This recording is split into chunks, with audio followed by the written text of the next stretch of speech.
Welcome to the wide world of mediocrity that is the good ride. I'm James Beastie, and this is the Soul Tree DX. I rode this with Union Atlas, Ride Torrent, and once with Ride Fuse. I got this in a wide variety of conditions, everything from some decent powder to some good groomers and a little bit of stuff in between. As far as this 150 goes, felt right for me sizing wise. I think I had the right board for my specs. Now let's talk snowboard dating app.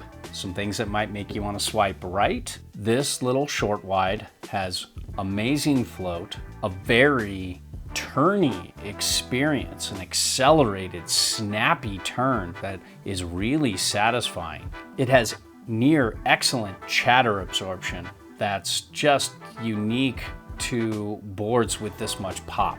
Some things that might make you want to swipe left. This is a short wide, and short wides can not be fun when conditions get uneven. You feel far from the edges, and it can get a little more fatiguing than narrower, longer boards in uneven terrain. Looking at the shape, very boxy, very short, very wide. There's taper. It's pretty directional. You've got a good setback on board, but it has a very centered ride and feel to it when you're out of powder and riding groomers. As far as the camber profile goes, you can see there's a lot of camber going on here. I can get under here pretty well and just lift it up. And speaking of lift, you can see by the way this board rocks on this table, there's a lot of lifted tech. The nose is basically a big spoon nose. A lot of spoon there. The tail has some lift too, but it's not as pronounced, but there is some lift in the sides here. It comes down a little bit into the effective edge, but once you get it on edge, this engages. But it does feel a little more forgiving than you would think. I still think this lives on more of the advanced expert side, but a strong intermediate could easily ride this. Just because it skids a turn a little easier than you would think for all this camber and all this width. As far as edge hold goes, it holds and turns well in hard snow, especially for not having any disruption. So let's take a look at the Tree DX 150. Pretty stiff flex. Little softer in the nose, maybe. A little more give in the tail, but overall, it's a pretty stiff flex. Feels a lot more poppy on snow.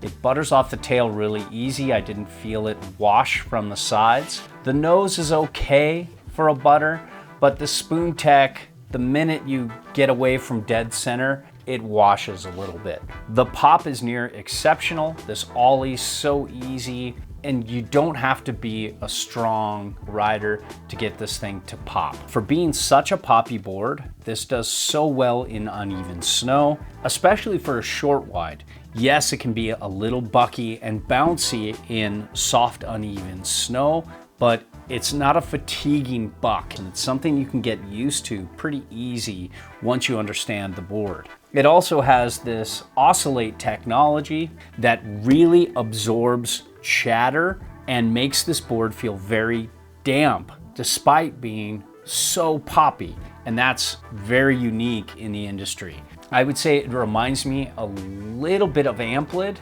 but it lives a little bit more on the poppy side. It's a little more bucky, and Amplid boards are pretty poppy. This is just a next level up, but it has a little less dampness in thick, wet, uneven snow. Still very manageable, an amazing all-day ride.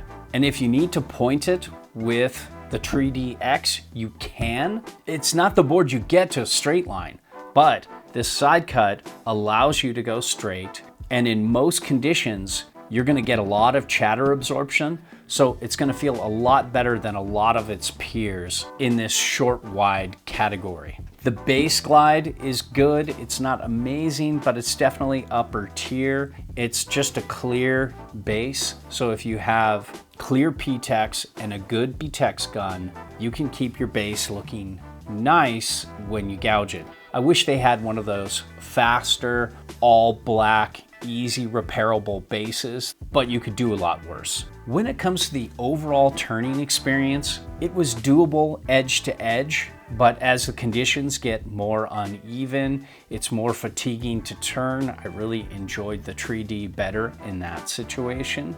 But once you got it on edge in good conditions and engaged the side cut, it just really had an acceleration to it. Sometimes you would feel the transition from spoon into engaging the side cut, and it's something I got used to really quick. And once you're in the side cut, there's no washiness like you get with battalion triple base technology or other technologies. If you don't weight it properly, you can weight this board any way you want on a turn, and it's not going to wash.